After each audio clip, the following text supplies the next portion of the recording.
permettez-moi en tout premier lieu de vous souhaiter la bienvenue. Sans plus tarder, je vais appeler à cette table le doyen d'âge de l'Assemblée. Il s'agit de M. Alex Okagos. Je lui demande de me rejoindre.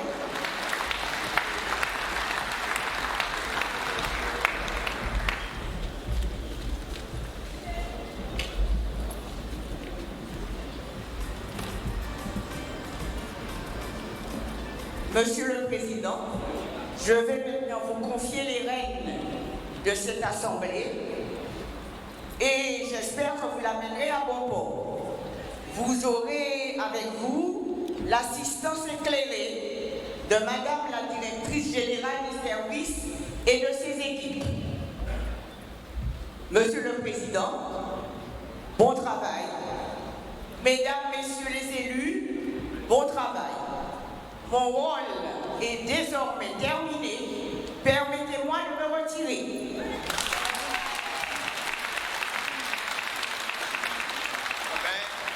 Je vous remercie, Madame Garcia-Delza, et je vous souhaite une très très bonne journée. Donc, comme la journée risque d'être longue, nous n'allons pas tarder, nous allons entrer dans le vif du sujet. Donc, nous allons faire l'appel des personnes élues. Monsieur Durimel Harry, Président Georges, Madame Diacob Eneval Corée, Monsieur Angélique Henry, Madame Dolmar Dominique, Monsieur Nanette Yann, Madame Salomon Marie-Hélène, Monsieur Fadoul Bati, Madame Mathilde Marie-André, Monsieur Soez Alain, Madame Paulin Gaogar Madli, Monsieur Louis Jimmy, Madame Lacrosse Myriam, Monsieur Fofan Bruno, Madame Robert-Claire Michel, Monsieur Soukaï Jamal, Madame Bonetto Rosette, Monsieur Ribert Philippe, Madame Lebreu Danita, Monsieur Okagos Alex, Madame Louis-Alphonse Marie-Odile, Monsieur Bambou Jacques, Madame Anjari Sadoua, Monsieur Sagette Jean-Charles, Madame Démocrite Evelyne, Monsieur Barfleur Claude, Madame Descastel Monique, Monsieur Kita Messi, Monsieur Martin Loïc,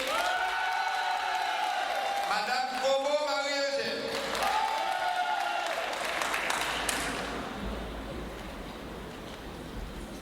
Donc, on doit consigner le résultat de cet appel dans le PV. Donc, le président déclare, moi je déclare, les 33 personnes ainsi appelées installées dans leurs fauteuils élus municipaux. Et on doit constater le nombre de présents et le nombre d'absents. C'est bon. Donc, le quorum est atteint et nous allons désigner le secrétaire de séance. Et pour cela, je propose Yann Nanette.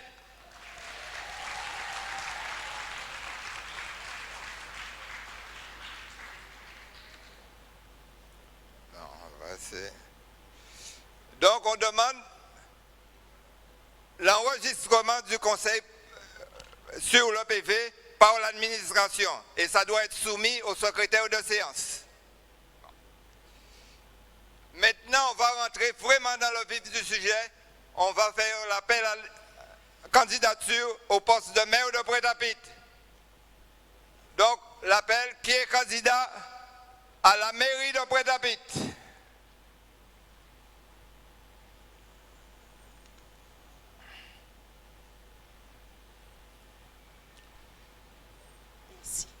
Monsieur le Président de séance, je présente la candidature de Monsieur Harry Durimel au poste de maire de Pointe-à-Pitre.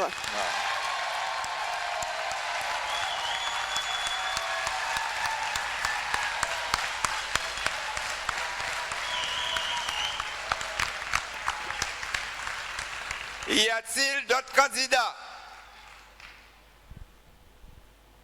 Ben, s'il n'y a pas d'autres candidats, nous allons procéder à l'élection proprement dite.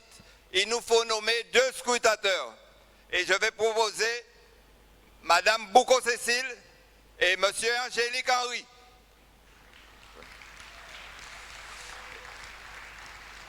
Et je vais leur demander de s'installer. Oui, et bien entendu, je demande l'accord du conseil municipal. Ceux qui sont contre, ceux qui s'abstiennent, eh bien, c'est adopté à l'unanimité. Et je demande aux 2 scrutateurs de s'installer à la table du scrutin, ainsi que le secrétaire de séance. Il est? Donc, oui, vous distribuez les enveloppes, c'est fait? C'est déjà fait?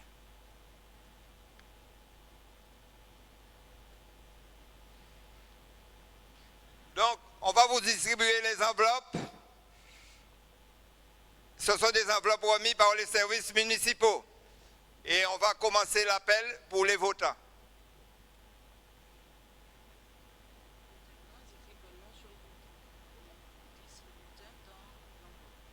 Comment? Ils prennent les bulletins, ils écrivent le nom de leur candidat. Ouais. Donc, vous avez des bulletins blancs, ou si vous avez des bulletins, vous inscrivez le nom de votre candidat sur le bulletin que vous mettez dans l'enveloppe. Donc, on va commencer le vote proprement dit. Je vais appeler d'abord Monsieur Durimel Harry.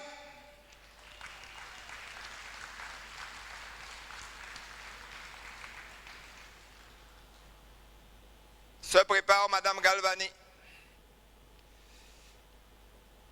Madame Galvani Tania.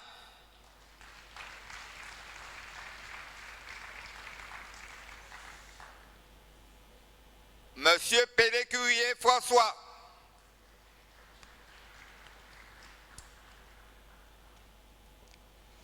Madame Bouco Cécile. Non, ouais, c'est bien ça.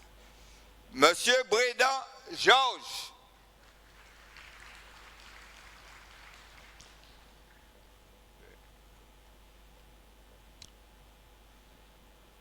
Madame Diacoc Edenval Corinne.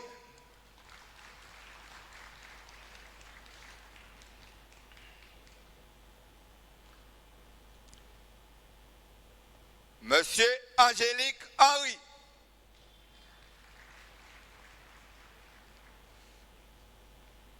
Madame Dolmar Dominique.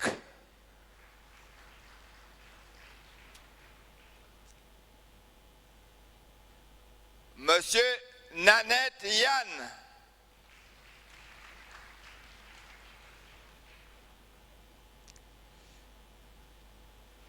Madame Salomon Marie-Hélène.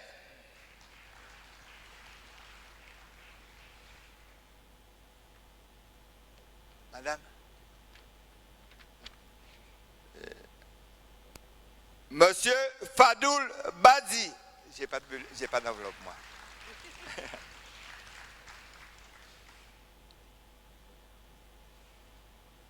Madame Mandile Marie-André.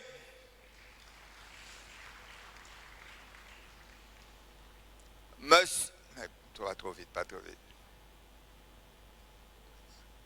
Monsieur Sorez Alain.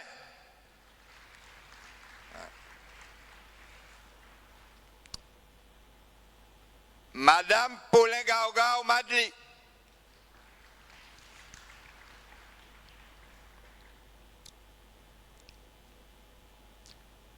Monsieur Louis Jimmy.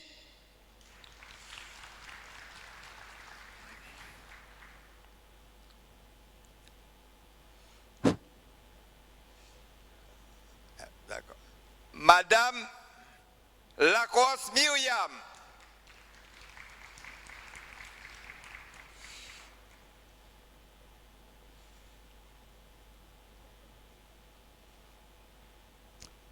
Monsieur Fanfan Bruno.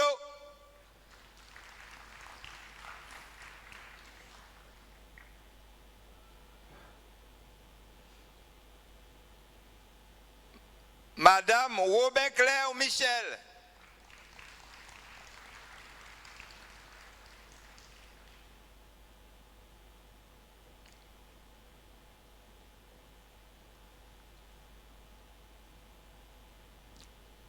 Monsieur Soukaï Jean-Marc.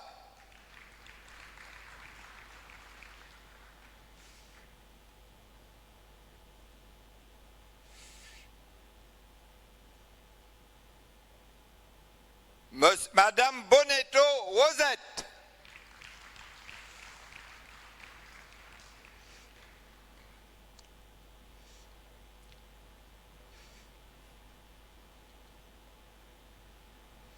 Monsieur Ribert Philippe.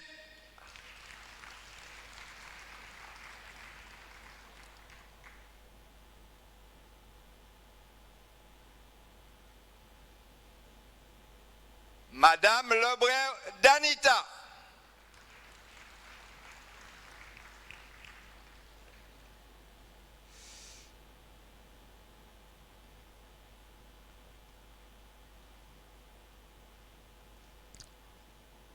Monsieur Okagos Alex, je dépose le micro, petite minute, le temps que je vienne voter.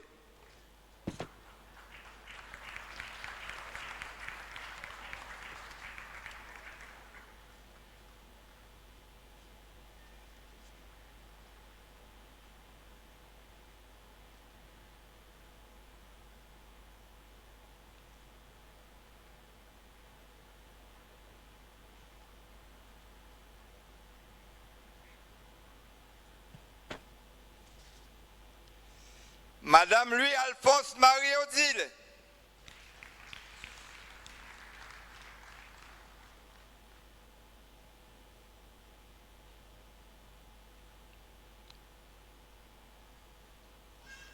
Monsieur Bangou Jacques.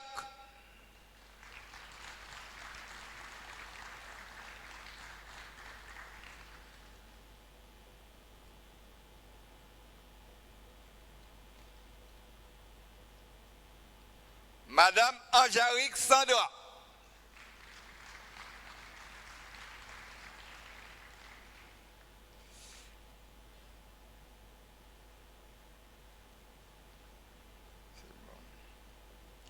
Monsieur Sagette Jean-Charles.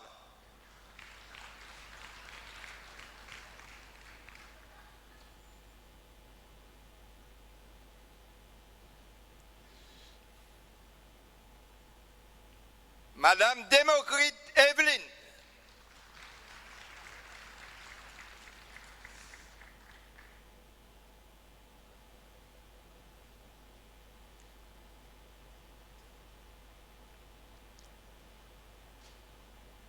Monsieur Barfleur Claude.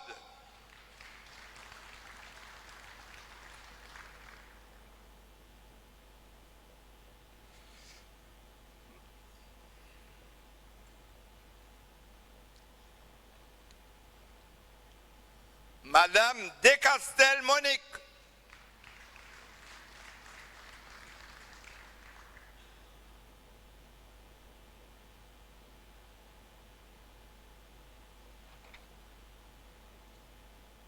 Monsieur Keita Mehdi.